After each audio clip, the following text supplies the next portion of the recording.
Get the Balance Right, a podcast for creative female entrepreneurs who want to get control of their finances, make more money, and live a balanced life. I'm your host, Heather Zeitzwolf, CPA and profitability coach.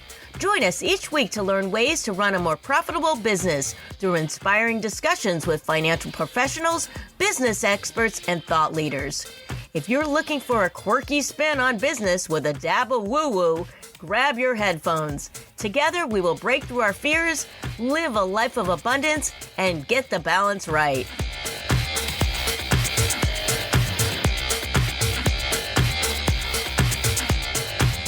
Hello and welcome to Get the Balance Right podcast. I am your host, Heather Zeitzwolf. On today's show, we are talking about getting off the emotional roller coaster of your business.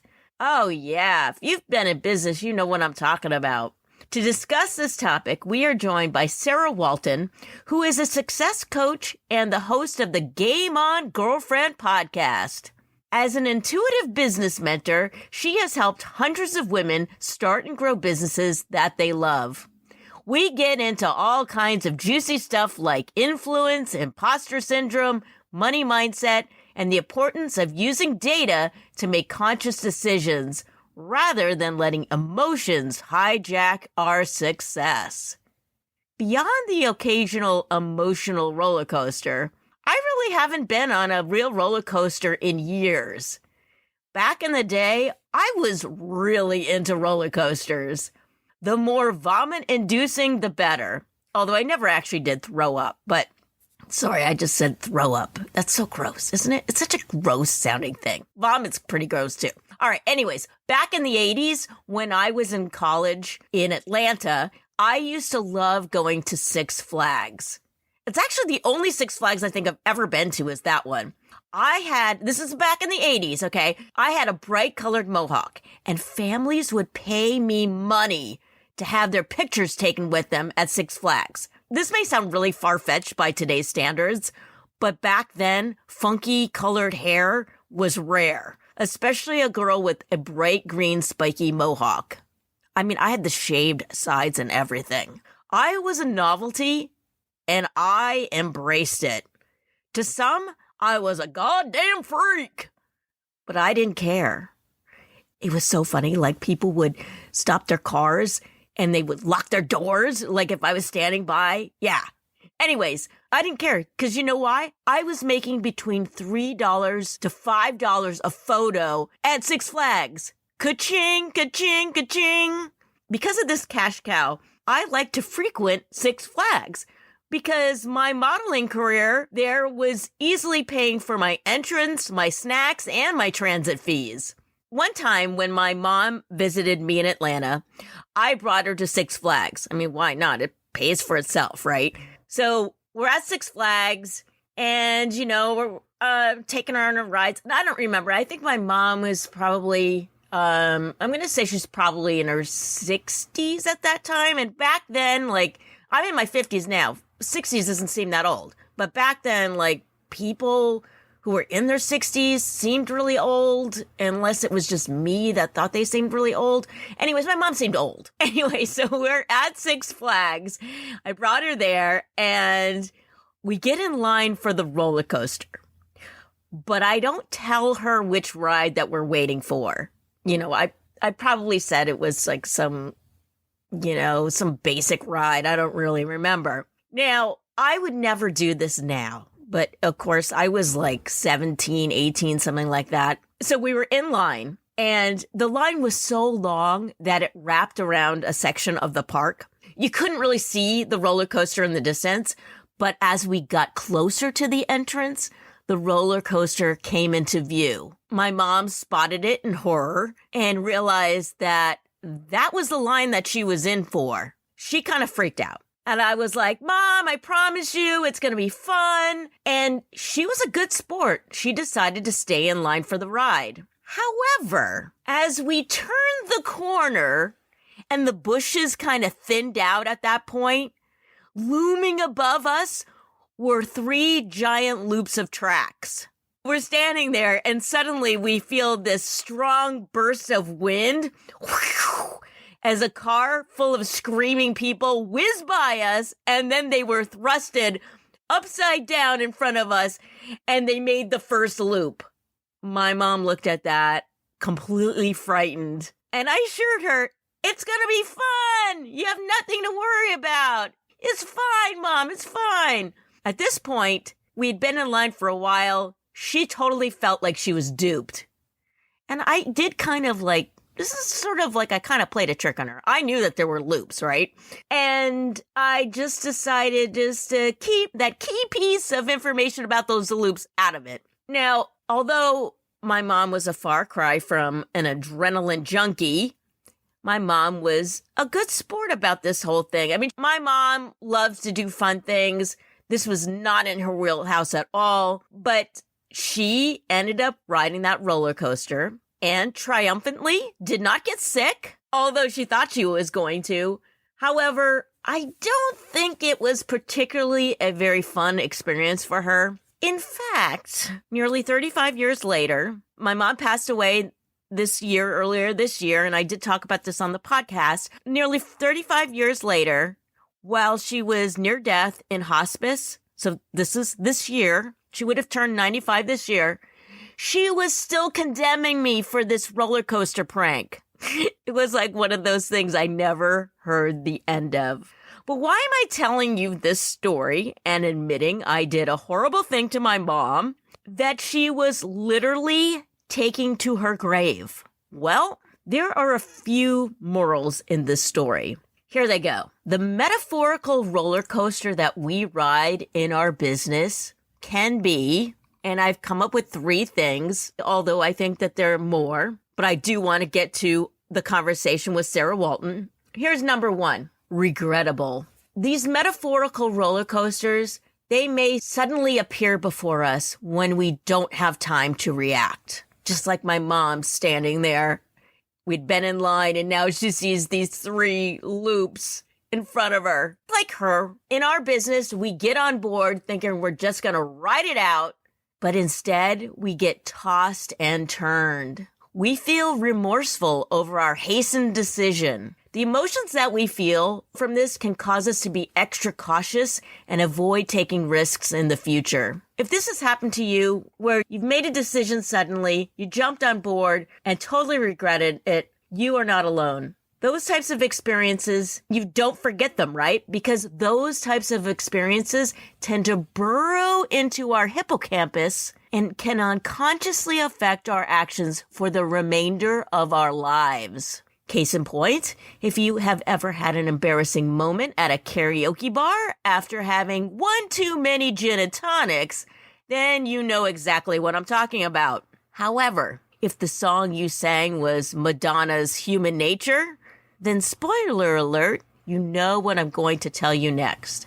Undesirable things can happen in life, but I urge you to take Madonna's advice that she bestows upon us in the last phrase of that song. Absolutely no regrets. I believe things in life happen for a reason. And if that thing sucked, then you know what? We need to learn from it and it will make us stronger. All right, moral number 2. When riding the metaphorical roller coaster in our business, it can be unpredictable. Have you ever been on Space Mountain? If you haven't, I'll tell you, that sucker is in the dark. No matter how many times I rode that roller coaster at Disney World, it always caught me by surprise. The same goes for your business. We may think we know every twist and turn, but unless you're a psychic, we are all moving towards the future in the dark. But you know what? I think it's better that way. Once I was riding on Space Mountain and they had an issue. That happened a lot on Space Mountain. They had issues, technical issues. But this time I was partway through the ride and then it stopped. I was somewhere on the tracks sitting in the dark. I had no idea where I was. Then suddenly they turned on all the lights and I could see the tracks ahead of me, behind me, around me. I sat there for a while and it was fascinating to see all the mechanisms and the people in line below. being able to see it from a different point of view was fantastic. But then I heard the machinery turn back on and my car started moving. But it wasn't in the dark this time.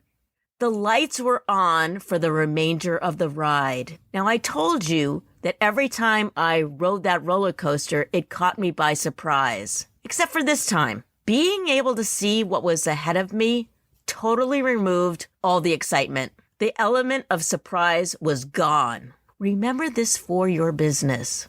Control what you can, but welcome the unpredictable possibilities. Surprises should be cherished. Moral number 3, when riding the metaphorical roller coaster in your business, it can be outside your comfort zone. Yes. I've talked about this quite a bit on this podcast, so I won't go too deep, but the basic gist is if you constantly play it safe, you'll never stretch yourself or discover your full potential. At the start of the day at Six Flags, my mom's comfort zone was a merry-go-round.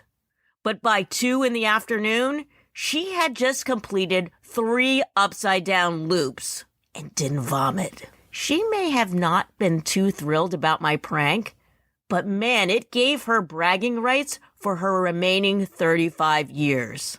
When you do accomplish something that you never thought that you could do, it opens up more possibilities. It allows you to have a fresh perspective on things, and it will allow you to take more risks.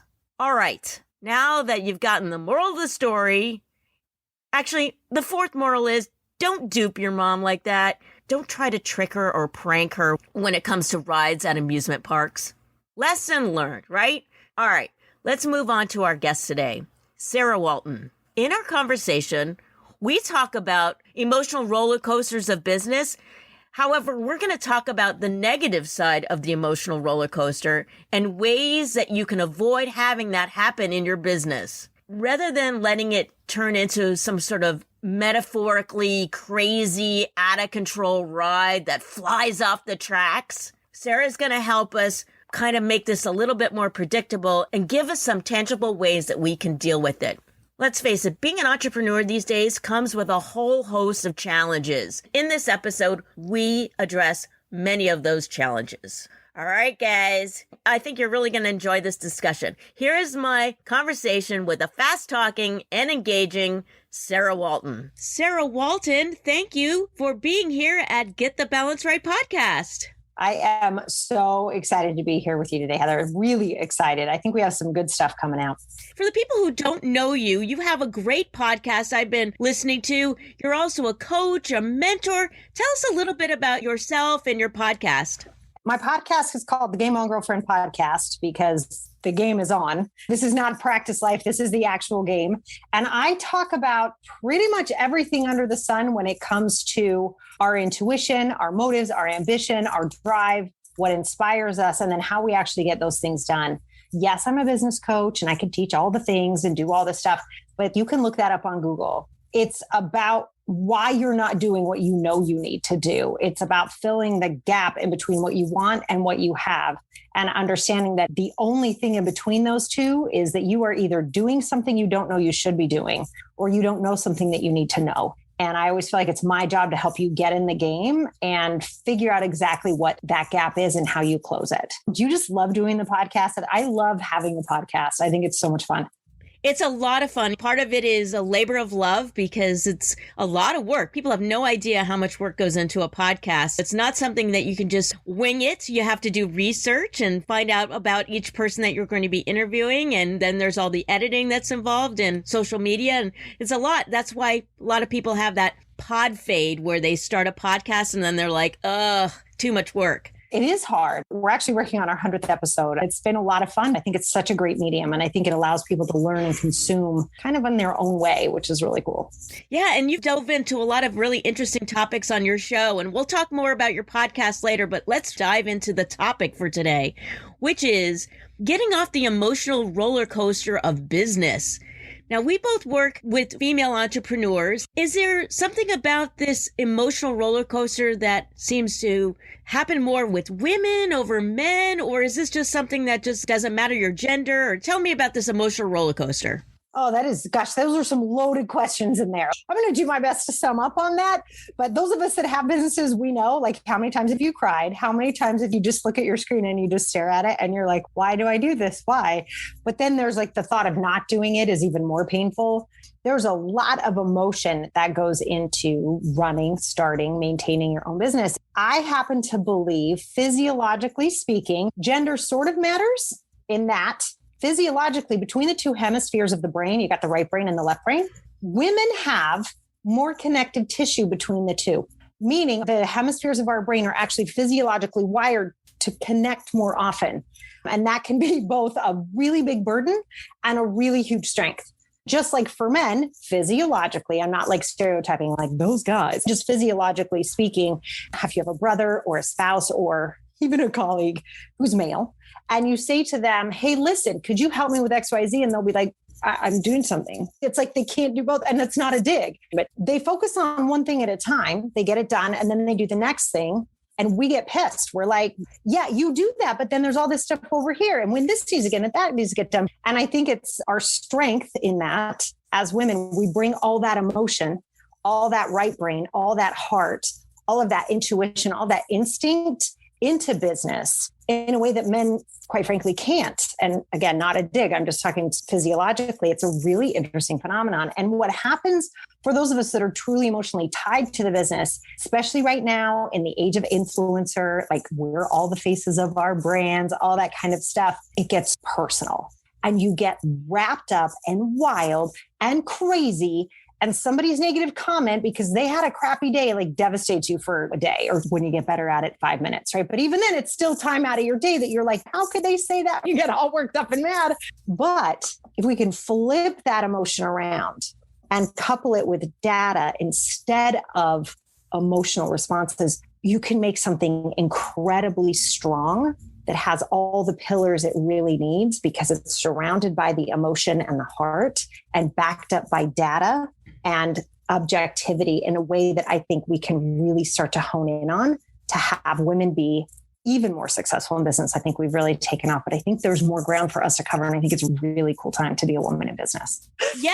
So first you blinded me with science. You brought some science in there. We got that going on. And then you actually just dove right into my second question, which was about data, because I tell my clients that we need to collect data to make a good decision. I used to work in market research. It was all about the data. Collect the data, and then you can make decisions so that we can be making less emotional choices in our business. Is that the data piece? What is the data piece to you?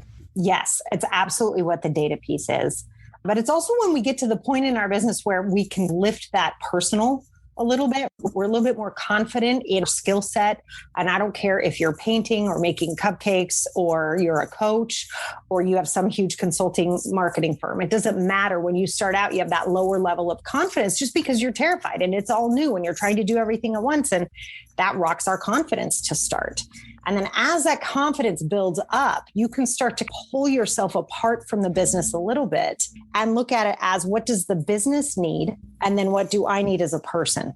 And when that separation starts, that's when we can start looking at data and we can go, oh my God, that email campaign totally bombed. That YouTube video, not so much. That podcast episode, nobody cared, right? Or, oh my God, they loved it. I can't believe they loved that one. Why did they love it? I don't know. Let's dig into it and find out. And this is where surveys become really helpful. This is where digging through comments on podcasts, on videos, online, at all, anywhere you post. This is where that becomes so useful. These corporations spend hundreds of thousands of dollars to get the kind of data and feedback that we get real time every day because we have access to social media and we have access to email campaigns and we can freaking ask people what they think. And allowing that to come in and help us make the best decisions can alleviate that emotional stress piece and that almost like that personal response to it. If you think about like Hershey or Coke, those executives don't go home and get upset when somebody says they hated the one with almonds. They don't take that personally. They don't go home and cry.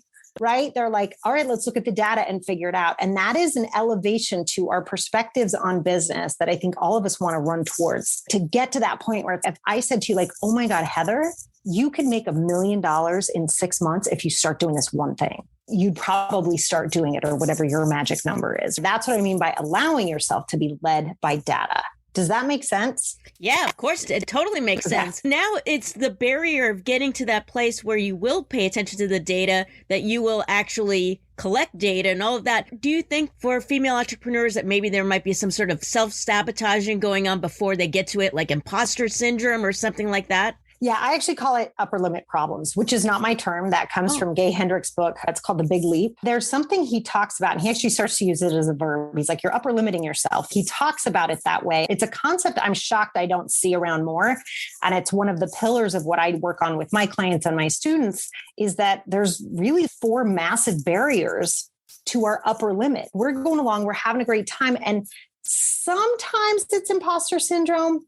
I actually think that for most women, we've been taught not to trust our own instincts, not to actually act on our emotions, when a lot of the times that can be our strength and that can guide us in a really profound way. And we've been trained to shut that down. That to me is actually a lot more of the experience of imposter syndrome, and that you're betraying yourself. You're making sure everybody else is comfortable at the expense of your relationship with yourself, and you shut yourself down. And in my view, that's just the Sarah Walton perspective. That's imposter syndrome, because it feels like garbage. It makes you feel horrible. An upper limit problem is when you've grown and expanded and you've started to hit the upper limits of what you believe is possible. It's like you have this thermostat in your house, and if it's set at 76 and it gets too hot, the air kicks in and brings it back down. And if it's too cold, the heater kicks in and brings it right back up, and it always stays there. And that's our upper limit, whatever your thermostat setting is. So it could be 100,000 followers. It could be, I made my first 6 figures. It could be, I had my first 1 person pay me. Each of us have our own, and it's our responsibility to look at that and make sure when things start going a little wonky, that we're not hitting an upper limit problem. But that's really what I think happens, is in order to get to that data piece, that like, oh, this isn't about me. This is about a business that I'm providing. This is about solving problems that I'm providing the marketplace. Oh my gosh, yeah, it came from me. I gave birth to it, but it's not me. When we get to that place, it's usually an upper limit problem that keeps us from getting there. It's a really good book. It's a good one to have in your bookshelf, just to go back and go, oh, I just upper limited myself. Fantastic. I noticed you talk about influence on your website, also on your podcast. Can you explain a little bit about influence? I know people think influence, they think of social media, but that doesn't necessarily have to mean social media. Can you explain what influence means to you? Yes, I love this conversation. I'm so glad you brought this up. As you're dealing with your upper limit problems and you're growing your business, looking at your data, if the data comes back that you're not influencing people, and that doesn't mean you're making them buy the latest gold watch or whatever the heck, that's not what we're talking about, but you're not influencing them to take the actions you would like them to take. That is so important. And I think what a lot of people miss is influence is a skill. A lot of us have this idea that influence is like some gift. It's like some talent that some mean God is doling out to some people and not giving to others. And it's like, no, it's actually a skill. And there are things you can practice daily to strengthen your skill of influence. I love to talk about charisma, and that charisma is not, again, some gift. It's not this idea that, oh, that person just has charisma. My personal definition of charisma is someone who is unbelievably present. I don't know, Heather, have you ever had that experience where you like walk into a networking event, or it could be someplace where somebody cool's hanging out or something, and it's almost like when somebody walks in the room, the molecules shift? And they could be behind you, but you're like, who is that? That is someone who has what we call charisma, but that is someone who is unbelievably present, that every person they speak to is like, oh my, I felt like they looked to the back of my head. They were so with me. That is part of influence, is really practicing the art of being with the person who's in front of you. And that can be a camera, that could be your podcast mic, that can be the newsletter, especially now, because we're not all quite back together given the virus. But as we start to expand and get in person with people, it's being with them without an agenda. And that's the part most people miss, because most people are present in order to get something. They're present because then people will like them. They're present because some book told them that they should be, opposed to granting listening, but granting listening and full acceptance to the person in front of you. You're not trying to change them. You're not trying to hurry them up. You're not trying to get who's behind them in line is more important than they are. All that stuff that happens to us where we feel gross after an interaction. When someone's truly influential, even if they look at you and say, this is so interesting, but I've got to get to the person behind you. I hope we get to pick this up sometime. That makes a big difference as opposed to, you don't have their attention. That person probably will never have influence over you again. And it's just a fascinating skill to teach because it works on anything we really understand. Obviously, there's 6 more skills that come with influence, but presence being one. But it's everything from getting your kids to pick up their socks off the floor or where are we going to go to dinner, all the way through to, hey, let's talk about my $15,000 solution to your problem. That runs the gamut. And when you understand what influence is and how to use it responsibly, it's absolutely life-changing. To have influence, does that take time? Does it take repetitive interactions? Or what you're describing almost seemed like the wow factor, like somebody walks in the room and you're like, wow, and they make you feel a certain way. You remember how they made you feel. That's something that comes up. Besides the charisma, can you just give us a snapshot of what other things that we would need to have influence? Yeah, absolutely. There's 2 others that I really like. You've got to add value. And that gets thrown around way too easily, which I don't know about you, Heather, but that drives me bananas. It's add value. I don't know what the hell that means when we say it that way. But if you're actually having a conversation with someone and you leave them in a better place than when you found them, that's valuable. We do that with our friends all the time. But it's actually making sure that your presence in the conversation moved it into a better direction. And really, a lot of that is being present enough to listen without trying to think, I have to sound smart. I got to do this. I got to make them like me. That's not being present. The other thing I talk about a lot, people are always watching, and that being influential is not a sometimes game. And when I first say that, people are like, oh my God, I'm exhausted. You mean I have to be on all the time? I have to be like I am on my Instagram lives, like I am every day. No, not at all. What that means is because you're human and you're going to make mistakes, you got to clean up your messes. We all make mistakes. We got to address that immediately. And then we can talk about it and deal with it and move on. But if we try to act like that didn't happen, it's never going to work. And it's going to hook somebody who's going to hear it and go, that's not what she said. It takes them out of the conversation. And now they're not even listening. So they're gone. And that's what we really have to be responsible for is every single one of us is going to make mistakes. And I'll raise my hand first, tell the truth about it and clean it up. And I think the part that people miss as far as genuine influence there and being a person of influence, somebody who can go out in the world and cause really cool things to happen. It's hard. You guys, being influential is a challenge, but it'll make you the best version of the person you can be. And then to answer your question, Heather, about how long does this take? Yeah. The number one, I always talk about this is like the ribbon that ties all the skills together is consistency. I always joke around. People think that influence is something that should just be granted to them. But I'm a good person, therefore I should just have influence. No, it doesn't work that way. And that level of consistency for influential people is absolutely critical. And I think it's missed really often. People are like, I did a great thing. I did a great episode. I did a great post. I should just have influence forever. No, you have to show up like that every day. Or something like that every day. One of the values of my show and my business is to own up to your mistakes. We all got to learn from your mistakes and own up to them. And I think it actually makes a better relationship with a client if you just own up to your mistakes rather than trying to hide something. And it seems like that would contribute to this emotional roller coaster if you're like constantly not being authentic. It would wear at you. Besides that, where do you see this influential part in with the emotional roller coaster? Is there another tie between that? I think so. I think it's the honesty with the emotions, right? I think what you just said is key. People always know when we're hiding something or when we're like, oh my God, they're now cranking on that instead of doing what they need to do to live their best life or what their next best step is. When we allow our emotions to take over, those emotions are fear-based. That's when we screw up. When you feel happy and full and excited and you're killing it in your business and you're well rested and you're taking care of yourself, you don't make mistakes. The emotional piece comes in when you are taking care of yourself, when you're letting yourself be led by the data, when you are on this roller coaster and you're not allowing the data to lead you in a little bit more objective way, you freak out. And you do dumb stuff. Don't let the emotions run you. Recognize that you have the emotion. I think emotions are wonderful. And I think they tell us so much about what's going on, but we have them. And when they have us, we got a problem because it's out of whack and it's not quite going to work to the best of its ability, meaning our relationships, our business, our money, our growth, our level of authenticity and our ability to be influential out there in the world. But just to check in and go, whoa, is what I'm doing in the best interest of the business? And is what I'm doing in the best interest of my personal growth? On this show, we talk a lot about money mindset. Does that factor into this emotional roller coaster as well? Yeah, absolutely. God, it's a big one, isn't it? It's so amazing how much money can affect our emotions. When you have it in the bank, everything's fine. When you don't, you're like, I'm going to die tomorrow. It's so powerful. And I talk about money as the most powerful tool that we have access to right now. We might decide to change our society in the future, and that may not be the case. But for right now, if we look around the world, it's the most powerful tool we have access to. And my motto is actually that I put more money in the hands of more women. And I do that because I'm looking at the state of the world. And I always talk about how women wouldn't drop bombs on other people's children. We might drop food. And we need to start dealing with this. There's a problem, and I don't think it's accidental. There's a lot of systems in place, as we've all learned, that are systematically keeping money out of the hands of women. And how does that happen?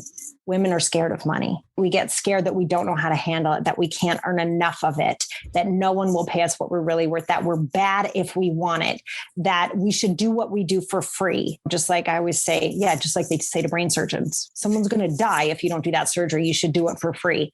Nobody ever says that. And what we have to look at is the quote unquote soft skills, the heart-centered businesses, the spiritual-based businesses, the intuitive-based businesses that are out there solving massive problems for people. The people running those tend to be women, and they tend not to value those gifts financially. And it causes big problems, not because money's the answer to everything, but because it's not congruent. I view money as a source of love. And people go, bless you. I go, I know I'm crazy, but just hang with me for a second. Okay. I know it sounds bananas. And the first time I heard it, I was like, I don't want to talk about this. I don't want to be the money is love lady. I don't want to, but it came to me not as money is love, like romantic love, or it can take the place of love. Not at all. It's more that if you've ever studied the Course in Miracles, or you know anything about that, it's what Marianne Williamson talks about a lot. But the idea in that, kind of what The Secret was built on too, is that there's really only two emotions. There's love and there's fear. And love's job is to bring up all the fear so the fear can actually be dealt with and healed, and you can move on to the next level. And that kind of love energy is what I say money has. Money will show you exactly where you have not dealt with things. It will show you exactly where you haven't healed. And I always say to my clients, if you want to tell me what's important to you, show me what your last 10 purchases were, and I will tell you what you value in life. And that's what I mean about money is love, is it's got this incredible power to bring out in us everything we haven't healed. When you're talking about money mindset, it's not just, can I make $100,000? Yeah, that's part of it. But underneath that is, what are you afraid of? And if money comes in, you're going to have to deal with what you were afraid of. It will always do that. And that is why people get rid of it. Like we always hear about that with the lottery, right? It's not because these people are stupid. It's because it brings up too much stuff. Do my friends really love me? Does my family really love me? I don't know. What if I can't manage it? Like, it brings up all the fears they've never dealt with. When we're dealing with your money mindset, what we're actually looking at is how much can you look at and go, I got this, and mean it. Not the, look, I'm an influencer, not that money. Nah, I'm talking about hold it and go, what do I do with this? There are people who don't have clean water. People don't have food. I don't know what the hell we're going to do about this climate problem we're up against. Do I have enough for my kids' college? Are they even going to go to college? Do you see all that stuff comes right at you once you start making it? It's not so much whether or not you can make it. Of course you can. There are idiots out there making a boatload of money. Anybody can make money. The making money thing's not the problem. It is for some people in the beginning. But once that first step happens, it's, are they paying you adequately? Is the amount of love and energy and healing and support and vitality that you are putting out in the world matched by what's in your bank account? And if it's not, you're the only thing to look at. People spend money on everything. So there's no reason that your business can't be making money or that you aren't charging what you're worth other than you don't believe it's worth it. Now that's something to heal. So then you start there and then you watch the money come into that level and then it's, oh, I've got an upper limit again. Let me go see what else I have to heal. And then you go through that. And that to me is the money mindset, is understanding that the money, while it's the most powerful tool we have access to, what it is to you is a relationship to everything you're afraid of. And until you deal with those, you don't want it to come in. And that's where we get people going, I don't know, I can't make any. Great. What are you afraid of? Now let's talk. Now let's get you going. Now let's look at what's happening. Working with people, the financial statements only tell you a part of the story. And then it's a matter of digging deeper to find out even more. Finding out more about their money mindset can tell you so much about all their decisions that they make in their business. That's where I love to start with my clients, or at least work our way back there. And that's very interesting about the last 10 purchases that you made. I'm going to steal that one. It's really cool. That is very cool. That's very cool. Tell us how people can work with you. You've got a lot of programs. It looks like you even put on events. I do love me some live events. We do Game On Girlfriend Live once a year. The podcast is the Game On Girlfriend podcast. We'll probably be looking at January again. That's in the works. But as far as people working with me, I love to do one-on-one, both business and life coaching. My coaching is very intuitive and it's very customized. Like I don't put people through a program and they're 6 months with me. It is what's going on in your life right now. Did you or did you not take the actions we decided were in your best interest? Why or why not? And looking at that over and over 6 months, what happens is astounding. And I love that. And I'm really proud that I don't have a quote unquote one size fits all program. But that's the one-on-one coaching. And then the other thing I love to do, this is my favorite. I do quarterly sprints. They run on the fiscal quarter. The next one would start January, February, March. And I have 4 every year. And I put women in groups of 5 where they check in every Monday and Friday with each other on their goals and what they're doing. But for the sprint itself, they meet with me one-on-one and we pick one goal for the quarter that they sprint towards as hard as they can. It is so much fun. And I love setting it up and I love the accountability piece. It's so much fun. That's very awesome. You know, if you work on one goal and just knock that one out of the park, you can get so much more accomplished. And then you feel so much better about yourself than trying to work on so many little goals at the same time and you get nowhere. And then you have no real results. And I think getting over this emotional roller coaster really does help to work with a coach. Maybe you might need a therapist for part of it, but I think a coach is a great way to get off of this emotional roller coaster. I talk about the hamster wheel in my business. And so I just want to ask you, because I like to get into the insider stuff. The intro of your podcast includes your daughter. It's very adorable.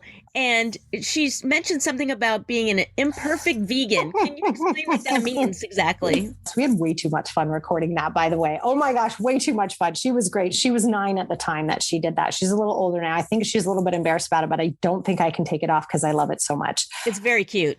Oh my gosh. I would love to be 100% vegan. It's really important to me. And mostly it's what we're doing to produce the amount that we're producing. I just don't think it's natural and I don't think it's kind and I don't think it's okay. And I think if most people really just took a second, and I know we don't want to, I don't, but if we just take a second to dig in to what's happening so that we can eat the quantity that we're eating, I think most people would slow down. And I'm one of those people that's, listen, if you cut your consumption in half, could you imagine what that would do for animals and for farmers who are having to perform these acts that they're not really happy about either? So that was really the impetus of why I became vegan. But I have 2 autoimmune diseases. And what happens with those is I actually really have to eat fish, which was so hard for me. I can't even tell you. It was like, but the blood work just kept coming back. And I was like, listen, my body's telling me something. So I have to actually pay attention. When the autoimmune diseases really kicked up, I dropped gluten as well. And that helped immensely, but I did have to put fish back in. So that's why I'm an imperfect vegan. Ah, okay. I'm a longtime vegan. And so I wanted to know what that meant. And to me, it's a personal decision of how vegan you are or how plant-based or however you want to identify with it. I believe that if people at least are even a part-time vegan, that it can make change in this world. So yes. Imperfect or not, whatever, you're helping the earth. And that's just amazing. Okay, before we wrap up, I do want to ask you about, in your LinkedIn bio, I saw that you worked for Lifetime Movies or Lifetime Television. Yeah, Lifetime Television. Okay. So a couple of things. Okay, I will just admit that one of my guilty pleasures is Lifetime movies. I love Lifetime movies. I'll seek them out. Like I paid for the app for a while just to watch the Lifetime movies. I just love them. What did you do there? And was this in Astoria, New York? Because I know that they used to have, I thought that's where their location was. Oh my gosh, that's a great question. So the studios are in Astoria. That is correct. But the corporate offices are in Manhattan. And I loved working there. I thought I had won the lottery. I was 23 years years old, I was like, because I too had the guilty pleasure. Come on. I was raised in Sandy, Utah. And I remember all the moms talking about whoever on the last show. And did you see? And oh my God, loved it. When a recruiter called me and said, do you want to do this? I was like, are you freaking kidding me? And what I did, which actually really helps me now, it's so interesting. And when I'm supporting my clients and stuff, is I was what's called a technical integrator. And what I would do is I would take the graphic designs that our design team would make for the website. Websites were still, what do these do again? So we would build the website, say for the Golden Girls or Designing Women, and they would build the design. And what they do is they just build a PDF that looks like a website, but it wasn't. It was just a PDF. And I was responsible for taking that image, cutting it up, and programming it to actually work on the website properly. I loved it. I was absolutely one of my favorite jobs. I'm still in touch with, I would say, more than half of the people I got to work with there. It was a fantastic company to work for. And we were number one in cable at the time. So that made it even more fun. We kept having to beat out that damn SpongeBob, but we had the best time. It was really great. But yeah, it was wonderful. That's very cool. And I noticed that you were on the Today Show, but I also noticed in your LinkedIn bio that you worked for NBC Universal. Did that help you get on the Today Show, or how did that work? Because Today Show, that's pretty cool. Yeah, I wish I could say I called my friend Jane and like, no, it wasn't. You know what, you guys, see, this is about taking action and upper limit. I swear to God, this is the true story, is they were running almost like a contest of we want your best story. And I was like, I've got a really good story. I submitted the story. And then I told everybody and their Uncle Bob and their mailman and their dog, I was like, please let them know that I wrote this. And it wasn't necessarily a voting, but I did some digging and I looked at email addresses and I was like, I think this is the editor in charge of this segment. And I was right. I had friends and family email that person. I know that was running a big risk because they might've been like, this Sarah Walton lady's a pain in the neck. But what happened was they were like, we had so many people write in and say, you should share your story. That's what happened. That is really cool. Isn't that cool? Isn't that a cool story? Yeah. Thank you for asking. Not many people ask about that. We were on the Today Show about a company that was running boutique luxury tours for women through Tuscany. And it was like, you can start a business doing anything you love. And that business, I ended up selling it to my partner, but that business was the one where I was like, no, really anything. If there's something you love, you can turn it into a business if you keep your head on and you don't get too emotional. But yeah, it was a very cool story. Very cool story. Thanks for asking about that. That's so wow. Cool. Awesome. Okay. So we will have some links in the show notes. You have a download called Freedom. What is that about? Thank you for mentioning. I'm so excited. You guys, this is like hot off the presses. You guys are the first people to know about this. And that is that I've created what I call the Freedom Calculator. And this is where you figure out for your business, what is the number you actually need to hit in revenue so you can breathe. You know, the one where like your shoulders drop and you stop freaking out and you're like, not only am I grown up, my business has grown up. I've got money set aside for savings. I've got money set aside for advertising. I can do this. The Freedom Calculator actually helps you figure out what your specific number is. Some people get scared by that. And I'm like, listen, this is a goal. So chunk it down just like we do in our sprints. In the worksheet, you chunk it down by quarter and start to look at what do you need to sell? How are you going to make this happen? Who are you selling it to? And you break it down. And then I talk about the different ways that you can distribute that throughout your business. I love me some calculators. And I love the idea of chunking things down because I think that's the best way to reach your goals is to set your goals and then make them into small bite-sized pieces that you can actually achieve these goals. Thank you so much, Sarah, for being on the show. This has been great. This was such a joy. I love your stuff, by the way. I had so much fun digging through it. It was really cool. Thank you so much for having me. It's been such a pleasure. I really appreciate it.